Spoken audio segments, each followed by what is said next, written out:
안녕하세요. 오늘도 알면 알수록 신기하고 즐거운 과학 이야기와 함께 찾아왔습니다. 사람이 살아가는데 가장 필요한 세 가지 의식주잖아요. 정은 박사님은 그중에서 뭐가 제일 중요하다고 생각하세요? 의식주 가운데서는 식이죠. 식. 우리가 안 먹고는 살 수가 없잖아요. 일리 있습니다. 네. 창현 씨는 어때요? 저는 옷이라고 생각합니다. 이게 아침에 만약 늦잠을 잤다고 생각해 보면 세수를 안 하거나 밥을 거를 수는 있어도 이 옷을 안 입고 나갈 수는 없잖아요. 가장 중요하다고 생각해요. 아, 그러네요. 약간 설득됩니다. 네. 그럼 옷 얘기가 나온 김에 오늘은 옷에 관한 이야기를 나눠보면 어떨까요? 그럴까요? 좋습니다. 자, 오늘의 주제입니다. 네. 우리가 늘 입는 옷에는 어떤 과학 이야기가 숨어 있는지 오늘 얘기 나눠보겠습니다.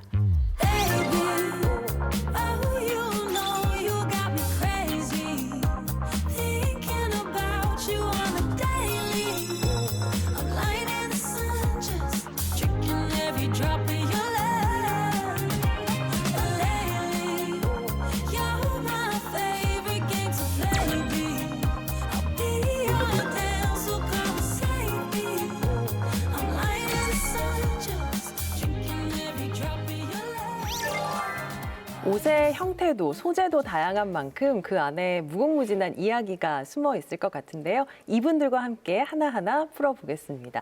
어서 오세요. 반갑습니다. 자기소개 부탁드릴게요. 안녕하십니까 여러분. 옷에 살고 옷에 죽는 의생의사 김주영입니다. 반갑습니다.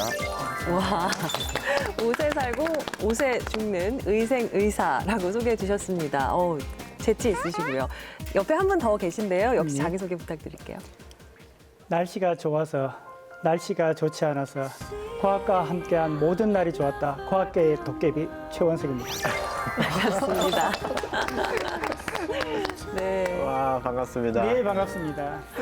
네, 두 분 다 정말 네. 오늘 만만치 않을 것 같고 그러네요. 오늘 정말 재미있는 시간이 될 것 같다는 기대가 됩니다.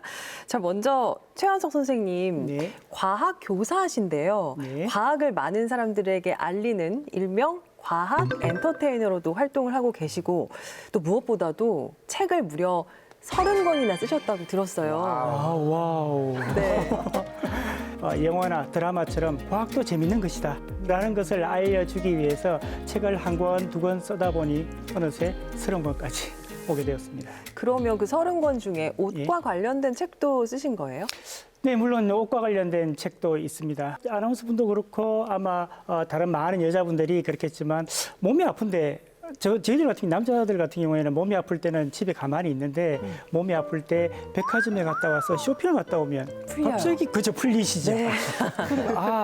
여기에 뭔가 이유가 있을 것이다. 그리고 여학생 같은 경우에는 학교에서 우리가 패션이나 이런 것들에 대해서는 관심이 많은데 과학은 상당히 어려워하거든요. 그래서 아이들이 좋아하는 패션을 가지고 과학을 설명하면 아이들이 좋아하지 않을까 이런 생각에서 패션에 대해서 저도 공부하는 겸 이제 책을 또 한번 쓰게 됐습니다. 네. 오늘 방송에서도 옷에 대한 네. 충분한 정보 부탁드리겠습니다. 예. 옆에 계신 김주영 교수님은 뭐 이름만 들어도 굉장히 최첨단의 스마트 의류를 개발하신다고 들었어요. 스마트 의류가 무엇인지 좀 소개 좀 부탁드립니다. 말 그대로 뭐 번역하면 그냥 똑똑한 옷입니다. 똑똑하다는 게 기존에 우리가 이제 뭐 태어날 때부터 옷을 입고 태어나서 죽을 때까지 옷을 입지만 그런 옷이 갖고 있지 못하는 기능들, 예를 들면 옷을 입고 있으면 호흡이 뭐 자동으로 측정이 된다든지 또는 뭐 압력, 내 몸의 압력을 측정해서 뭐 척추가 뭐 삐뚤어질 또는 뭐 문제가 생길 가능성이 있다든지 하는 이런 것들에 기존 옷들이 갖고 있지 못하는 어떤 부가적인 기능을 부여해서 좀 똑똑한 기능을 수행하는 그런 옷들을 총칭하는 거고요. 근데 기술적으로 보면은 그냥 섬유 자체가 그런 기능을 수행하기는 어렵거든요. 그래서 IT 기기하고 결합되는 형태로 조금 번거롭긴 하지만은 그렇게 결합되는 형태로 제품이 나오고 일반 옷하고는 약간 구별되는 개념이라고 할 수는 있습니다. 그러나 이제 일반 옷들이 갖고 있는 가벼운 경량성이라든가 뭐 통풍성이라든가 부드러움이라 이런 게 훼손되면 안 되기 때문에 이제 기능은 더 같지만 똑똑하지만 외관상 또는 착용했을 때 일반 옷하고 동일하게 만들려는 게 이제 스마트 의류의 목표라고 볼 수가 있겠습니다. 네. 무언가 처음에 딱 들었을 때는 SF 영화에 나오는 아주 멋있는 그런 옷들이 막 연상되는데 네. 스마트 의류는 어떻게 생겼는지 실물이 궁금합니다. 그럼 한번 나가서 보실까요? 네. 그럴까요? 네. 네, 테이블 위에 뭔가 많은 게 올려져 있습니다. 일단 가장 오른쪽에 그냥 일반 자켓처럼 보이거든요. 저희 자전거 탈 때나 운동할 때 입으면 될 것 같은 이런 자켓인데, 예. 요거는 이제 터치를 인식하는 자켓입니다. 그래서 이 손목 부분에 우리 이제 매일 쓰는 그 핸드폰 터치처럼 이렇게 만지면은 여기 이제 디바이스를 통해서 핸드폰이나 이런 아이패드랑 연결이 돼서 음악을 뭐 조절할 수 있는 이런 기능입니다. 이거 그러면 네. 창현 씨가 한번 직접 입어볼까요? 아, 네. 사이즈도 안성맞춤인 것 딱 같은데. 맞을 것 같아요. 네. 어떻게 오, 잘 어울려요. 네. 이 경우도 보면 이 안에 이제 전도성 섬유가 부드러운 섬유로 다 돼 있습니다. 딱딱한 부분이 없기 때문에 굉장히 착용감이 좋다고 볼 수가 있고요. 이제 하나 우리가 섬유를 못 만드는 부분은 아직까지 이 배터리하고 이 블루투스 부분은 좀 어려워요. 그래서 우리가 이제 뗐다 뺐다 세탁할 때 할 수 있게 이렇게 부착을 하면 이 아이패드나 이런 거랑 이제 교신을 하는 거죠. 그러면 내가 휴대폰을 가지고 있으면 휴대폰 안에 음악을 네, 휴대폰도 되고 뭐 대부분 블루투스만 가능하다면 다 되는 좀 범용성 장비라고 여러 가지 쓸 수가 있습니다. 네. 아, 직접 한번 해볼까요? 네. 직접 한번 해보고 싶은데요. 여기를 네, 이제 터치하면 됩니다. 요걸 이제 저희가 일명 지니 슬리브라 그래갖고 요술 램프를 만지면 이제 거기서 많이 나오지 않습니까? 그런 것처럼 요걸 가지고 모든 걸 컨트롤할 수 있다 해서 이름을 붙였는데요. 여기를 이제 탁탁 치면은 음악이 이제 컨트롤이 됩니다. 네, 그러면 창현 씨가 지금 옷도 잘 어울리겠다. 네. 운동을 하다가 음악을 듣고 싶다라고 한다면 어떻게 할까? 한번 해볼까요? 하다가 멈추고 오. 다시 또 듣고 싶을 때 하다가 와, 박사님 오늘 점심 와. 박사님 오늘 점심 뭐 드셨어요? 네. 짜장면. 짜장면. 네. 이렇게 얘기도 하고 계속하세요. 다시 또 운동하다가 노래가 좀 마음에 안 든다 싶으면은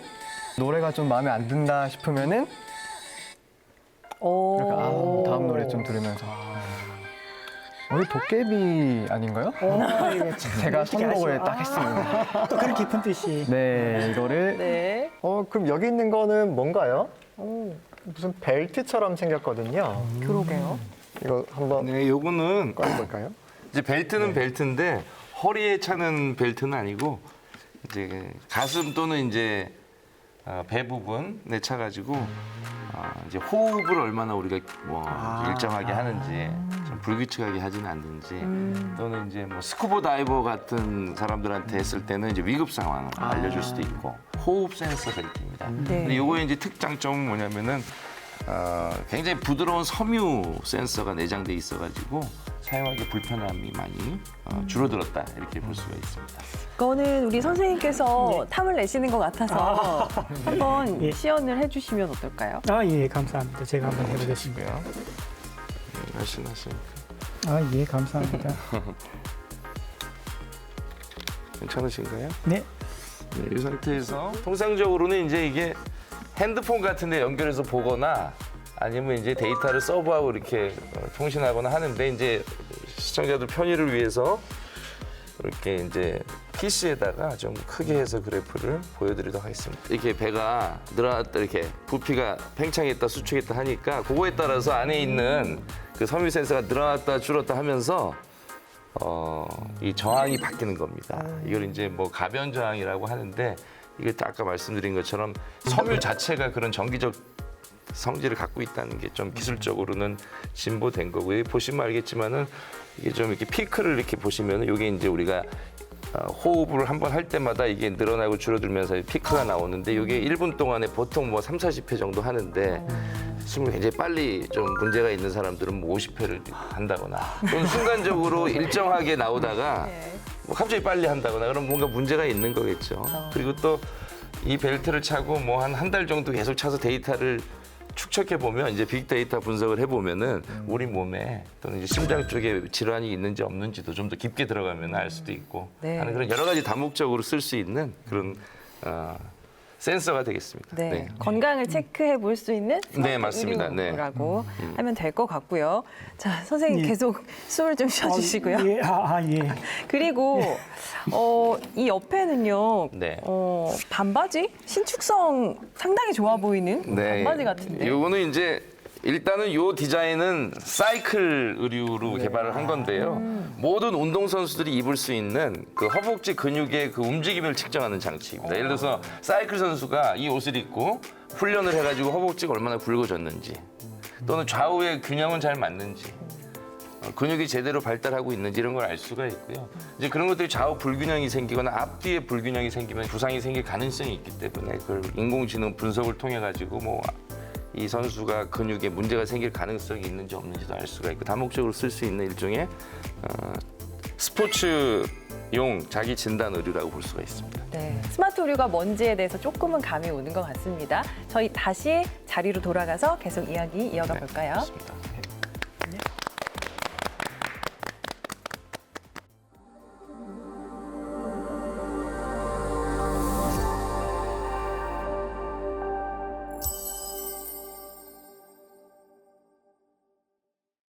이제는 아예 최첨단 IT 기기를 옷 안에 넣고 네. 다니는 시대가 됐네요. 네. 이 웨어러블 디바이스라고 하는 게 되게 역사가 오래됐는데, 역사가 오래된 만큼 정착을 못하고 방황을 많이 했습니다. 네. 뭐 안경도 했다가, 뭐 시계도 했다가, 목걸이도 했다가, 뭐 이렇게 많이 됐는데, 이제 스마트 워치는 어느 정도 대중화가 됐지 않습니까? 근데 그럼에도 불구하고 여전히 차거나 쓰거나 하는 것들은 좀 불편해요. 그래서 의류의 형태로 이제 만들려는 시도가 있고, 지금 이제 많은 소재 기술과 디바이스 기술의 발전에 따라서 이제 입을 수 있는 옷의 형태로 이제 본격적으로 진행하려는 시점에 와 있는 것 같습니다. 그래서 앞으로 한 5년에서 10년 정도만 돼도 확 옷이 대중화되지 않을까, 스마트 의류가 이렇게 기대하고 있습니다. 아까 잠깐 입어봤는데도 이게 그냥 트레이닝복을 입은 거랑 차이가 거의 느껴지지 않고요. 전 놀랐던 게 보통 이런 스마트워치 같은 경우는 배터리 때문에 좀 무게가 있어서 손목이 아픈 경우가 있는데, 이 어깨 쪽에 배터리 부착한 게 느껴지지 않을 정도로 활동성이 굉장히 편했고, 또 이걸 터치를 굉장히 직관적으로 할 수 있다는 점에서 되게 스마트 의류가 더 이상 꿈의 옷이 아닌 세상이 됐구나 이렇게 생각했습니다. 네. 저희가 더 궁금한 게 많지만 스마트 의류에 대한 이야기는 조금 뒤에 다시 좀 나눠보도록 하고요. 옷에 관한 근원적 얘기가 좀 나올 수 있을 것 같은데요. 최원석 선생님, 우리가 옷을 입는 이유에도 과학적인 원리가 숨어 있을까요? 우리가 겨울이었을 때는 옷을 왜 입느냐고 물으면 쉽게 대답할 수 있을 겁니다. 왜 입을까요, 겨울에는? 추위에 견디기 추우니까. 위해서. 너무나 쉽고 당연한 이야기지만, 우리가 인간들이 자신의 몸을 항상 일정하게 유지하려고 하는, 항상성 유지를 하려고 하는 그런 욕구가 있었거든요. 인류의 조상들도 아프리카에서 따뜻한 지역에 살다가 이제 거주지를 넓히면서 우리가 추운 지역으로 옮겨가서 살려고 하니까 그때 필요한 게 뭐였겠습니까? 당연히 자신의 몸을 보호할 수 있는 따뜻한 옷이 필요했겠죠. 그래서 우리가 옷을 입는 첫 번째 목적은 외부의 어떤 열 변화나 또는 세균 또는 충격 이런 것들로부터 우리가 우리 몸을 보호하기 위한 그러한 목적이 있고요. 그것만 가지고는 지금 이렇게 다양한, 오늘도 보면 다 스타일이 다 다르시잖아요. 우리가 다양한 스타일의 패션이 출현한 이유를 설명하기는 어렵거든요. 다윈의 관점에서, 진화론적인 관점에 보면 어떤 성선택의 그런 이유가 있다고 보는데, 이건 뭐냐면 공작 아시죠?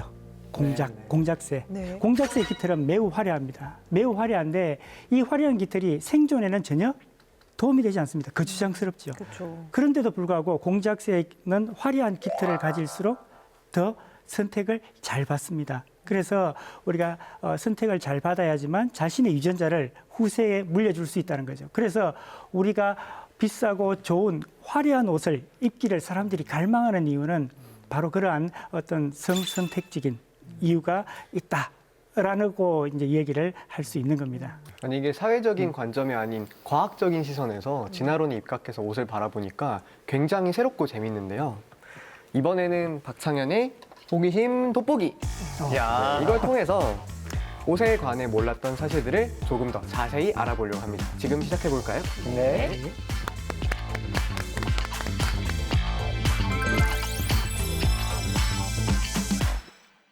오늘은 의료의 역사에 획기적인 변화를 가져다 준 두 가지 사건에 대해서 파헤쳐 보도록 하겠습니다.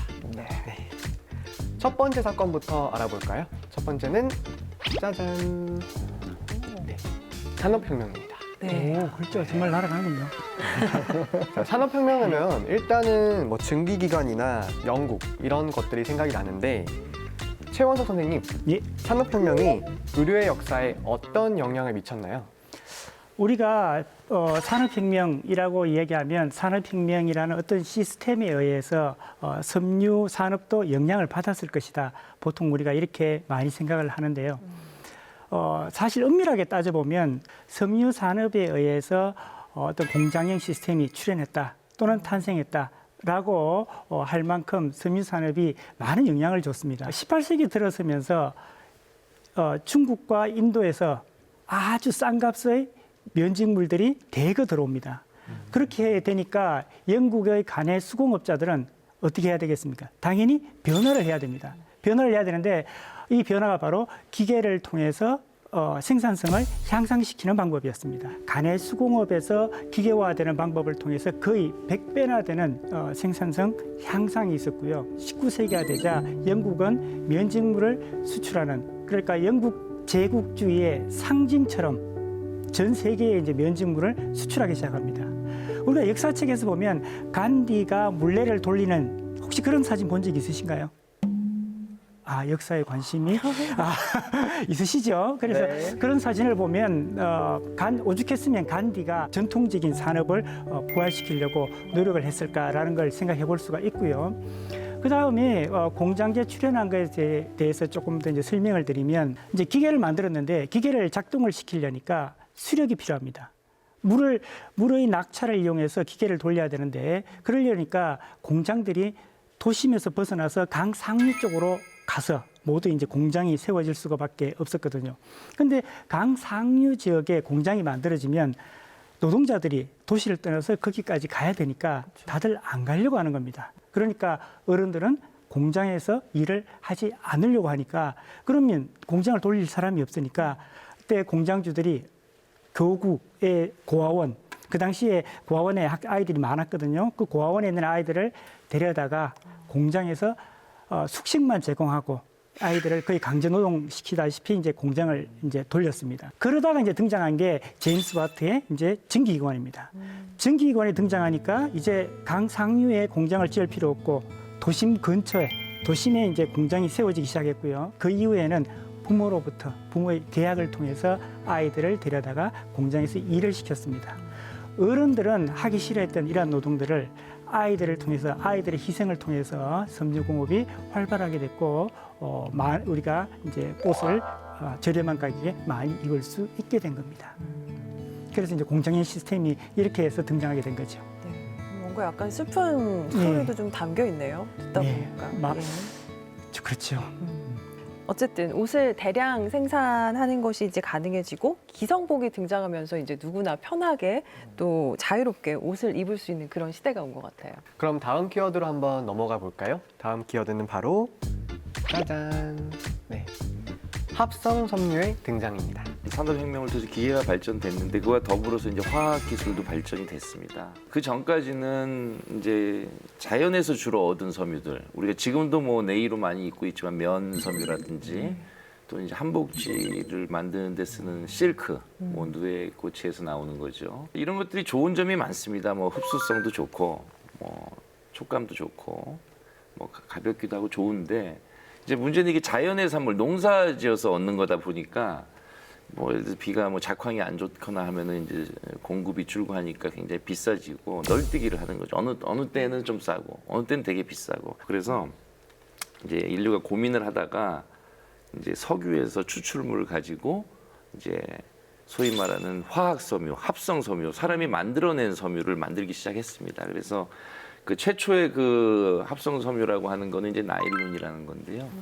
이제 미국에서 만들었죠. 그래서 나일론 같은 경우는 뭐 나일론 100%로 양말을 만들면 평생 뭐 구멍이 나지 않기 때문에 그 회사는 망한다는 말이 있을 정도로 굉장히 내 마모성이 좋고 강한 그런 섬이고 지금도 현재 아웃도어 그 자켓에 보면 100% 나일론으로 만듭니다. 그래서 나일론은 여전히 많이 쓰이고 있는 대표적인 합성 섬이고요. 나일론이 발견되자마자 듀폰에서는 그걸 가지고 제일 처음 만든 게 칫솔이었습니다.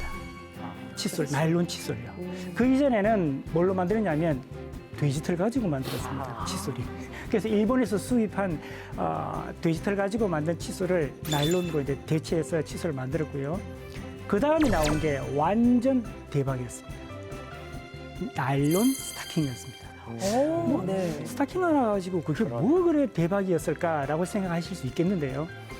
나일론 스타킹은 그 당시 가격이 실크 스타킹, 일본에서 수입된 최고급 실크 스타킹보다 가격이 더 비쌌는데도 이걸 사기 위해서 하루에 500만 장이 순식간에 팔려나가는데 워낙 인파들이 많이 몰려서 경찰들이 나와서 백화점 앞을 통제할 정도였다고 합니다. 와. 그다음에 우리가 이제 페병하는 그거의 원료가 되는 폴리에스터로 만든 섬유들이 있습니다. 이제 폴리에스터 같은 경우는 주름이 잘 안 생기고요. 뭐 이게 막 활동을 해도 면섬유 같은 거는 굉장히 이렇게 쪼글쪼글해지기 때문에 좀 품위가 떨어지는데 이제 폴리에스터 같은 건 주름이 잘 안 져서 이제 되게 좋은 거고. 그다음에 이제 아크릴이라는 섬유가 있어요. 양털을 닮은 섬유인데 이런 것들은 굉장히 보온성이 좋고 하는 이런 것들. 그래서 각기 이제 우리가 원하는 기능에 따르는 그걸 만족시키는 합성 섬유들이 이제 대거 등장하게 됐습니다. 그래서 현재는 이제 합성 섬유의 시대다 이렇게 말씀드릴 수가 있습니다.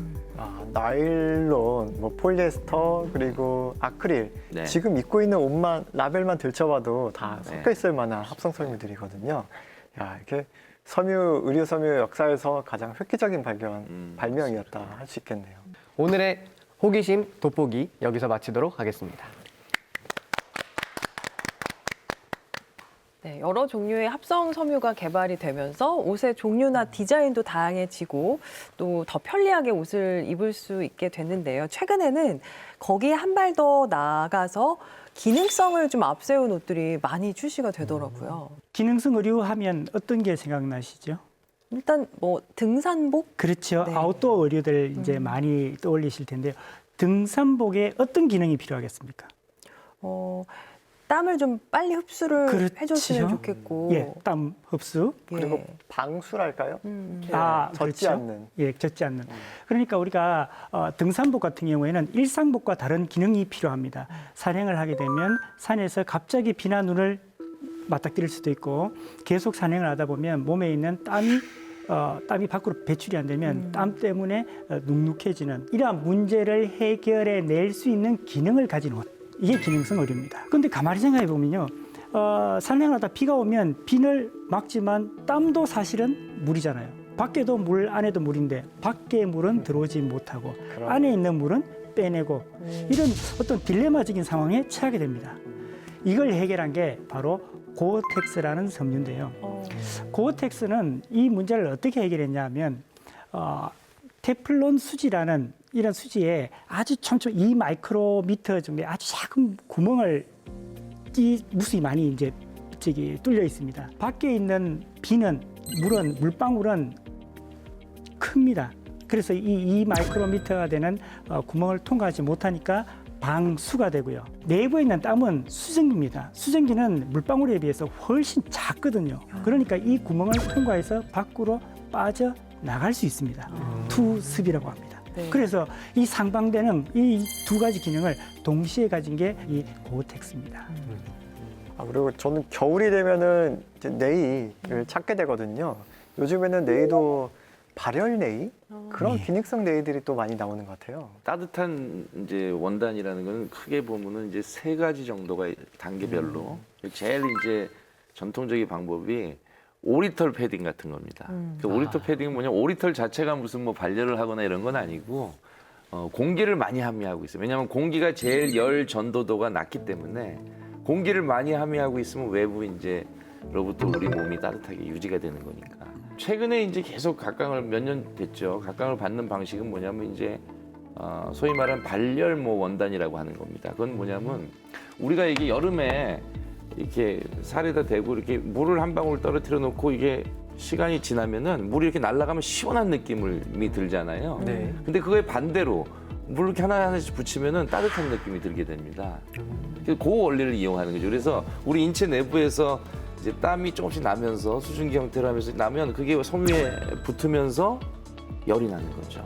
그래서 이 발열레이는 땀이 안 나는 사람은 별로 이렇게 따뜻하지가 그렇군요. 않은 단점이 있어. 그래서 사람마다 어떤 사람은 효과가 좋다, 네. 어떤 사람은 안 좋다 이렇게 싸우는 이유가 좀 땀이 많고 이렇게 축축한 사람들은 소위 말하는 이 흡수 발열이라는 이 현상 이게 많이 일어나는 거고 땀이 안 나고 뽀송뽀송한 사람은 그게 좀 적기 때문에 와. 약간 논란이 있죠. 네. 그래서 이게 이제 좀 마음에 안 든다. 좀 더 화끈하게 따뜻한 게 없냐 하는 게 이제 3단계인데 배터리를 아예 붙여가지고 전기장판처럼 만드는 겁니다. 이게 단점이 또 뭐냐면 하루 종일 따뜻하게 하려면 벽돌 같은 배터리를 이렇게 차고 다녀야 돼요. 네. 그러니까 모든 게 다 장단점이 있습니다. 하나를 얻으면 하나 잃는 건데 그래서 이렇게 단계별로 이렇게 세 가지가 존재한다 이렇게 말씀드릴 수가 있겠습니다.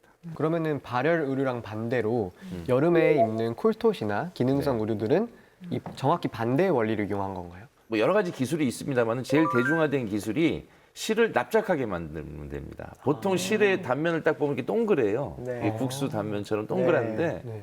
납작하게 만들면은 이 살하고 닿는 그 표면적이 넓기 때문에 딱 닿는 순간 체열을 많이 뺏어가게 됩니다. 그래서 접촉 면적을 넓혀서 좀 시원한 느낌이. 근데 그 잠깐이지 계속 대고 있으면 그렇게 시원하지가 않기 때문에 이게 뗐다 붙었다를 계속 반복해야 많이 시원한. 그래서 딱 붙는 옷에는 해도 별로 시원함을 못 느끼게 되는 그런 단점이 역시 있습니다만은 어쨌든 실의 단면을 납작하게 만들어서 하는 그런 원리에 입각하고 있습니다. 그러면 이제는 우리가 알고 있는 입고 다니는 다양한 의류들이 어디서부터 어떤 모습을 시작했는지 시간을 거슬러 올라가 알아보도록 하겠습니다. 이정원의 잡학사전입니다.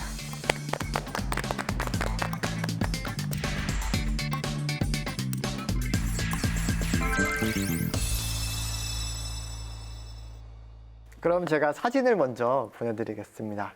세 장을 한꺼번에 보내드릴 테니까 잘 받으셔야 됩니다. 네. 짠.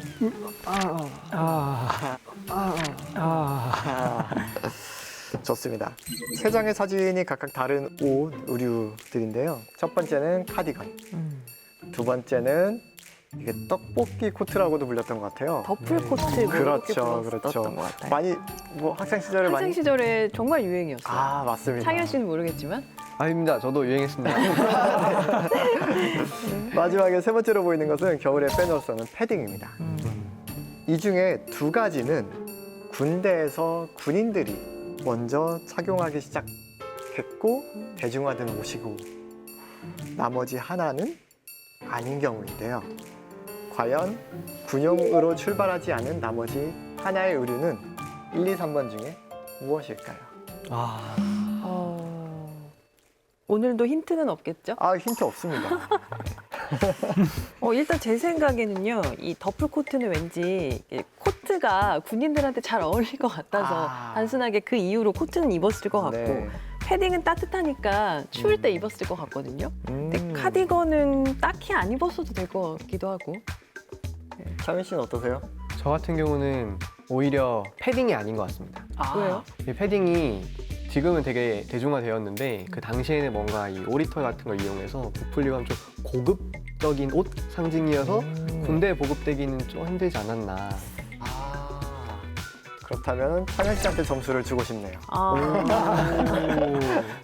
맞습니다. 3번 패딩이 군용에서 출발하지 않은 옷이었고요. 이 패딩에 대해서 먼저 말씀을 좀 드리면 1936년 미국 스포츠용품 소매상 에디 바우어가 겨울에 낚시를 하러 갔다가 저체온증에 걸린 거예요. 와 너무 춥다 그래가지고 거위털을 넣고 누빔을 해서 만든 게 패딩의 시초였어요. 그러다가 이제 1952년쯤에 본격적으로 패딩이 대중화되었는데 프랑스의 캠핑 장비 업체 몽 땡땡땡 네. 에서 산 정상에서 일하는 직원들을 위해서 패딩을 제작했고 3년 뒤에 등산 전문가 리오넬 테레이가 극한 추위를 견딜 수 있는 제품을 요청해서 사막 원정대가 패딩을 착용했다고 합니다. 그렇다면 카디건과 더플 코트는 군용으로 출발했다는 얘기인데 최원석 선생님이 한번 그 시초 유래를 한번 설명해 주시죠.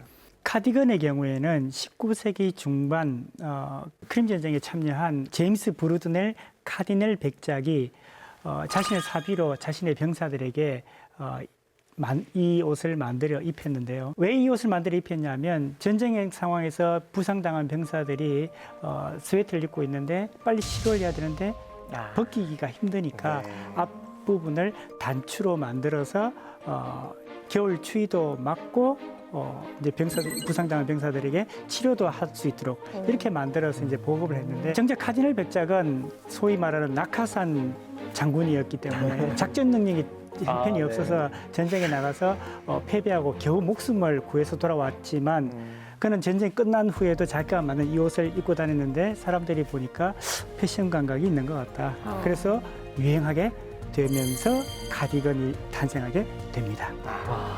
그런 또 뒷이야기가 있었군요. 예, 그러니. 그리고 더풀이 벨기에 엔트워프 남쪽에 있는 마을 이름입니다. 거기서 만든 두껍고 질기고 보온성이 뛰어난 울 섬유를 이제 더풀이라고 불렀는데 이 더풀을 가지고 벨기에 인근에 있던 폴란드의 군인들이 프로코트를 원래 입고 있었는데 이 프로코트를 더풀 소재로 만들어서 후드와 그다음에 앞에 이제 나무로 된 이제 단추까지 만들어서 이제 군인들에게 보급을 하기 시작합니다. 그리고 나중에 영국 해군에서 대규모로 보급하면서 널리 이제 이 옷이 알려지게 되고 우리 학생들의 교복처럼 제일 교복처럼 입고 다니는 옷이 됩니다. 그렇군요. 군대 군인하면 패션하고는 거리가 멀어 보이는데 뭐 카디건과 더플코트가 군인용으로 나왔다니. 네. 군용들이 우리가 기능성이 있어야 되기 때문에 그렇죠. 예, 그래서 사실 입어보면 카디건도 그렇고 더플코트도 따뜻하죠. 참 패션 감각들이 좋았던 것 같아요. 여기까지 이정원의 잡학사진이었습니다. 네, 이제 IT와 의료의 결합, 스마트 의료 이야기로 다시 돌아와서요. 처음에 김주영 교수님께서 스마트 의료에 대해서 좀 소개를 해주셨었는데 스마트 의료가 점점 더 다양한 분야에서 좀 활용이 될 수 있을 것 같은데 어떤 분야에서 특히나 좀 활용할 수 있을까요? 의류가 대량 생산이 되고 굉장히 그 과다 출혈이 되면서 공급량이 굉장히 많기 때문에 반팔 티셔츠가 뭐 몇천 원짜리가 널려 있습니다. 그렇죠. 그런데 이제 스마트 의류는 여러 가지 이제 전기 장치도 붙고 하기 때문에 굉장히 비싸죠. 소재 자체도 비싸고. 그러다 보니까 이제 위급한 상황에서 먼저 이제 응용이 됩니다. 대표적인 위급 사항이 전쟁 같은 거죠. 그래서 군복에 제일 먼저 적용이 됐고요. 지금 미국의 스미소니안, 워싱턴 DC의 스미소니안 박물관에 가면은 그 최초로 만든 70년대일 겁니다. 그 조지아텍의 자라야만 교수, 인도 분인데 그분이 만든 그 군복이 전시가 돼 있어요. 그래서 여기 앞에 광섬유를 이렇게 구부려서 옷 안에다가 삽입을 해놨는데 그 용도가 뭐냐면은 이제 총을 맞게 되면은 그 광섬유가 파괴가 됩니다. 파괴가 되면 빛의 양이 줄기 때문에 그 빛의 양을 가지고 이 사람이 부상이 경상이냐 중상이냐 사망이냐 이런 걸 판단하고 구조를 하러 가는 게 좋으냐 아니면 그 비용을 들이지 않고 그냥 냅두는 게 좋으냐 이런 걸 판단하는 용도 라이프 재킷이라고 하는 건데 그게 시초였습니다. 그래서 이런 스마트 군복이 가장 제일 먼저 시도가 되는 분야고 실제 지금 보면은 이제 약한 병사들, 뭐 군인들은 대부분 튼튼하지만은 그 중에도 좀 약한 사람들 이 어떤 스마트 군복을 입으면 힘이 세지는 그런 어떤 보조해주는 옷이라든지. 두 번째는 이제 전쟁보다는 조금 덜 심각하지만 굉장히 심각한 안전 분야가 있죠. 건설 현장에서 낙상을 방지한다든지 또는 불가피하게 떨어졌을 때 에어백이 떨어지는 순간에 에어백이 탁 터져가지고 충격을 방지해준다든지 이런 어떤 안전 의류들에 대한 수요가 또 굉장히 높아지고요. 네. 그 다음에 이제 일반인들을 위한 헬스케어 또는 메디칼 의류입니다. 그래서 입고 있으면 아까 잠깐 보여드렸던 것처럼 호흡을 뭐 측정을 한다든지 또는 원단이 땀을 흡수해서 그 땀을 분석을 해가지고 어떤 몸 안에 있는 어떤 병증을 한번 분석을 해본다든지 하는 이런 거. 이제 네 번째는 조금 덜 심각하지만 이제 엔터테인먼트 의류가 있습니다. 그 옷을 입고 게임할 때 리모컨 같은 걸 쓰지 않고 예를 들어서 옷을 이렇게 뭐 터치를 한다든가 슬라이드 하면서 어떤 걸 컨트롤하고 하는 이런 어떤 또는 뛸 때마다 뭐 LED가 뭐 색깔을 바꿔가면서 좀 기분 좋게 한다든지 하는 그 엔터테인먼트 의류 쪽이 좀 있겠습니다. 그래서 이런 응용이라는 거는 이제 스마트 의류가 가격이 떨어지고 대중화되면은 저절로 이제 응용 분야가 확대될 것으로 기대하고 있습니다. 교수님, 저도 뭐 질문을 하나 드려도 될까요? 우리가 영화의 아이언맨을 보면 초기 슈터들은 갑옷처럼 무거운 쇠 옷으로 이렇게 되어 있는데 점점 가면 갈수록 이제 진화를 해 가더라고요. 그럼 결국은 이 웨어러블 슈트가 스마트 의류하고 구분이 모호해지는 그런 때가 오지 않을까 이런 생각이 드는데 교수님 생각은 어떠신가요? 지금 이제 아까 지금 선생님 굉장히 중요한 말씀하셨는데 이제 그 약한 사람들 또는 장애우들의 그 어떤 힘을 향상시키기 위해서 거동이 불편하신 분들 힘을 향상시키기 외골격이라 그래 이 차는 어떤 웨어러블 디바이스가 있습니다. 근데 그게 장점은 뭐냐면 힘이 굉장히 세진다는 거죠. 그래서 뭐 한 80된 굉장히 약한 뭐 환자들이 이걸 다 쌀 한 가마니를 들 수 있을 정도. 단점은 뭐냐면은 일상생활이 어렵다는 거죠. 그걸 우리 차고 아무리 약해도 그 패션에 대한 관심이 있고 한데 그걸 차고 돌아다니기가 참 어렵지 않습니까? 사람들이 다 쳐다보고. 그 과도기에 있어서 좀 더 기술의 발전을 우리가 기다리고 있는 거죠. 결국은 뭐 미래에는 옷의 형태로 일반 의류와 다르지 않게 하면서도 강한 힘을 뭐 만들어낼 수 있는 그런 의류의 형태가 궁극적인 우리의 지향점이라고 볼 수가 있겠습니다. 근데 두 분 말씀을 듣다 보니까 옷의 발전은 이 소재, 섬유 발전의 역사인 것 같아요. 그래서 스마트 의류는 섬유가 말 그대로 섬유가 얼마나 스마트해지느냐 이런 문제일 것 같아서 거기에 대해서 조금 더 자세하게 알고 싶습니다.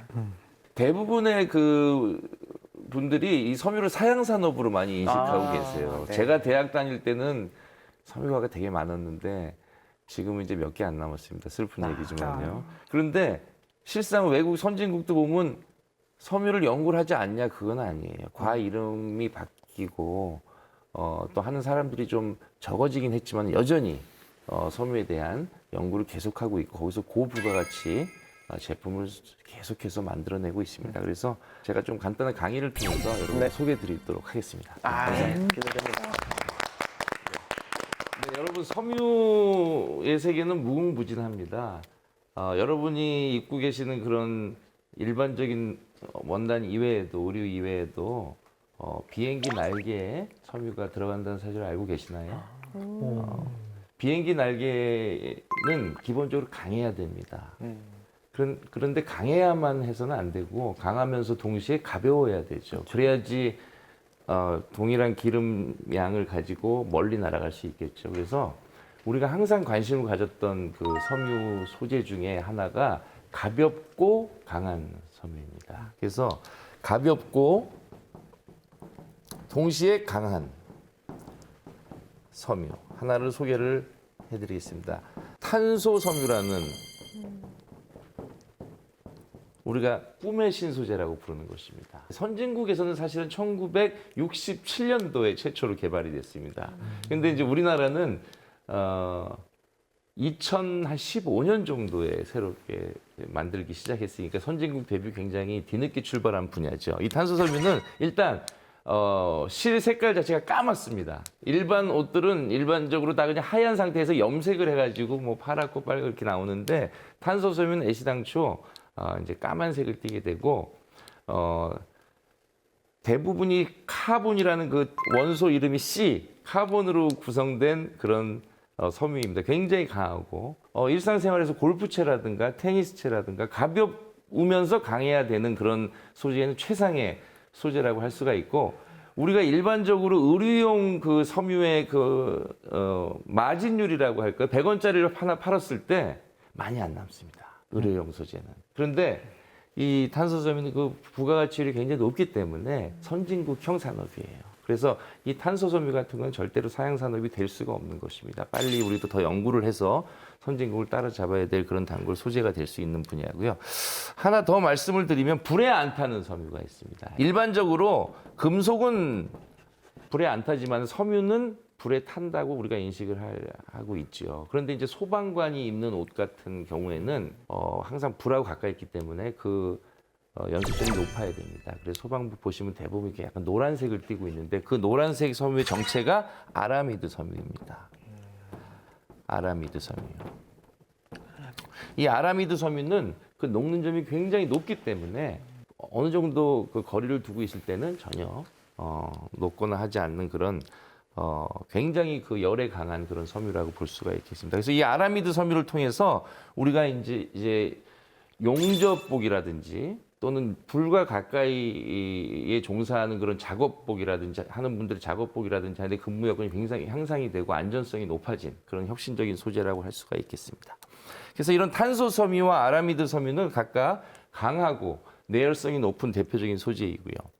이제 그렇다 그래서 의료용 쪽은 그러면 발전이 없었느냐? 일반적인 우리가 입고 있는 옷들. 여러분은 인지하고 계실지 모르겠지만은 우리 일반 의료용 소재에서도 발전이 있었습니다. 그 가장 근본적인 기술 중에 하나가 뭐냐면 가늘게 실을 뽑는 겁니다. 요 지난 겨울에 그 플리스가 굉장히 유행을 했고 또 동시에 인조 스웨드라고 하는 그 인조 세무라고 얘기하죠. 그런 소재들이 좀 유행을 했는데 그 인조 세무 굉장히 보면은 그 실이 굉장히 가늡니다. 그래서 그게 일반적인 실이 아닌 걸 눈치채셨을 거예요. 그거는 머리카락의 수천 분의 1이 될 정도로 가는 섬유들로 짠 거를 샌드페이퍼로 긁어서 기모를 낸 것입니다. 그래서 가늘게 뽑는 그런 섬유들이 1970년대 일본에서 개발이 돼서 그걸 뭐라고 부르냐면 새로운 합성 섬유다. 그래서 신합섬이라고 이제 이름을 붙였는데 이 신합섬이 굉장히 재밌는 게 많은 게 가늘게 뽑는 기술이 있고 또 실의 단면을 예전에는 동그랗게만 뽑았는데 네모나게도 뽑고 삼각형으로도 뽑고 별 모양으로도 뽑고 땅콩 모양으로도 뽑고 입맛대로 우리가 실의 단면을 제어할 수 있는 조정할 수 있는 이런 기술들이 포함되어 있습니다. 그럼 이제 의문이 생기는 게 그 동그란 실을 가지고 그냥 의류를 만들면 되지 굳이 왜 삼각형을 만들어야 되냐? 삼각형을 만드는 이유 중에 하나는 우리 선조들이 요새 뭐 어머니들도 가끔 명절 때 입고 하시는데 한복지를 보시면 한복지가 실크로 만듭니다. 근데 실크의 단면을 이렇게 탁 잘라보면 삼각형이에요. 그 삼각형으로 이렇게 실을 교차해서 원단을 짜놓으면 그 삼각형 모서리끼리 비벼지면서 옛날 어른들 말에 의하면 견명 소리가 난다. 실크가 운다 이겁니다. 그래서 사각사각거리는 그런 아름다운 소리가 난다. 그래서 이 청각적으로도 굉장히 아름다움을 주는 그런 실을 만들 수도 있는 그런 기술이라고 볼 수가 있겠습니다. 그래서 앞으로도 이런 여러 가지 응용 기술들하고 결합이 돼서 예를 들면 스마트 의류의 단골 소재로 사용되는 전도성 섬유 이런 것들에 대한 연구가 계속돼서 부가가치를 창출할 수 있는 쪽으로 나갈 것으로 생각하고 있습니다. 네, 이상으로 마치겠습니다. 네. 최현석 선생님, 과학기술이 발전하면서 옷을 만들고 또 사고 파는 그런 현장에도 많은 변화가 있을 걸로 좀 생각이 되는데요. 어떤 변화를 예상하고 계세요? 섬유 산업이 태생 때부터 가지고 있었던 문제가 뭐냐면 환경오염이 좀 심하다는 겁니다. 그래서 지금 섬유 산업에 종사하는 사람들도 지속 가능한 미래가 되기 위해서는 의류가 만들어진 원료 재료부터 폐기되는 데까지 환경오염을 최소화시킬 수 있는 그러한 방안 쪽으로 이제 진행될 것 같다라는 게 이제 제 추측입니다. 그와 더불어 스마트 의류가 가져올 미래도 굉장히 궁금해지는데요. 김주영 교수님께서 계획하고 계시거나 현재 개발 중인 스마트 의류 소개 좀 부탁드릴게요. 네, 지금 전 세계적으로 스마트 의류의 역사가 한 30년 정도 됩니다. 그런데 대부분 여러분 뭐 신문 지상에서 보신 것처럼 이렇게 센서 섬유들이 많습니다. 센서 의류들, 뭐 심박을 측정하거나, 네. 네. 뭐 체온을 측정하거나. 네. 근데 그러다 보니까 제가 가끔 강연을 하면 이제 현업에 계신 이제 사장님들이나 이러세요. 맨날 측정만 하냐, 맨날 재고만 있고, 뭔가 좀 이렇게 좀 약한 사람들한테 힘을 주거나, 좀 뭔가 좀 액션을 하는 뭘 좀 해보면 안 되겠니? 이렇게 제안이 들어오세요. 그래서 저는 지금 의류 형태로 해가지고 어떤 약한 사람들의 행동을 보조해주는, 예를 들어서 이렇게 근육이 약해서 어떤 병에 의해서 이렇게 손을 떠는 사람들이 어떤 걸 집을 때 토시를 차고 거기다가 버튼을 누르면 딱 잡아줘서 그 행동을 할 수 있게, 뭐 물을 마시고 또 계속 잡고 있으면 불편하기 때문에 일상생활할 땐 또 나 풀어주고 하는 그런 어떤 의류라든지 행동하는 의류, 스마트 의류 이쪽으로 제가 방향을 바꿔서 집중하고 있습니다. 아니 오늘 계속 스마트 의료에 대해 강연 듣다 보니 이거 진짜 흥미롭고 나중에 기대가 굉장히 많이 되는 분야다 이런 생각이 들었어요. 이 스마트 의류 나중에 만들어 보고 싶다는 학생들에게 한 말씀 해주시면 좋겠습니다. 우리나라에 스마트 의류과가 없습니다. 의류학과 있고 뭐 소비공학과 있고 뭐 이렇게 재료공학과, 신소재학과 있는데 이 스마트 의류학과로 이게 참 독립적으로 존재하기가 좀 어렵다고 볼 수가 있어요. 왜 그러냐면 기술이 워낙 여러 가지가 융합이 돼 있어요. 지금 다양한 어떤 기술을 흡수를 해야 되는 건 사실인 것 같아요. 그래서 코딩 기술 같은 게 기본적으로 필요하고요. 또는 소프트웨어 프로그래밍 하는 거. 과거의 신소재과 학생들, 섬유공학과 학생들은 딱 소재만 공부했습니다. 화학적인 것만 공부를 했다면 앞으로의 그 학생들은 그런 다양한 지식을 습득을 해야 되지 않을까 말씀드려 봅니다. 최원석 선생님께서도 과학 엔터테이너로서 시청자 여러분께 좀 남기고 싶은 말씀 있으실 것 같아요. 패션 속에서도 과학이 가득하다는 것을 알게 하도록 노력했는데 그 마음이 잘 전달되었는지는 모르겠습니다. 세상은 어떤 눈으로 보는가에 따라 다양하게 보여질 수 있다라고 생각을 하고요.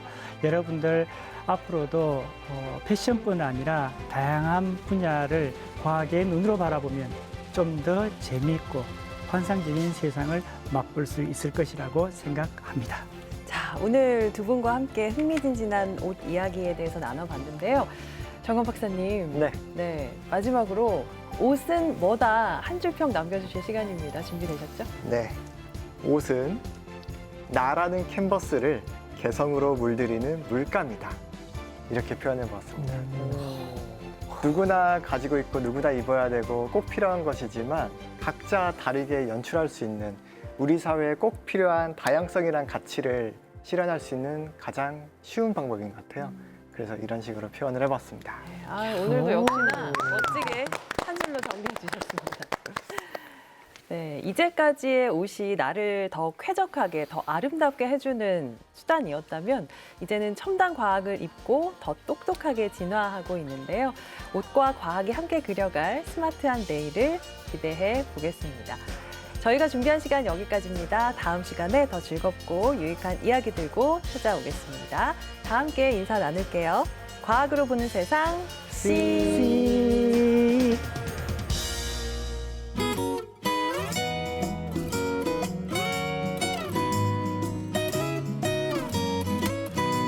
한마디로 넌 예뻐 너무 예뻐 네 매력에 홀딱 빠지겠어 한마디로 넌 예뻐 너무 예뻐 네가 세상에서 제일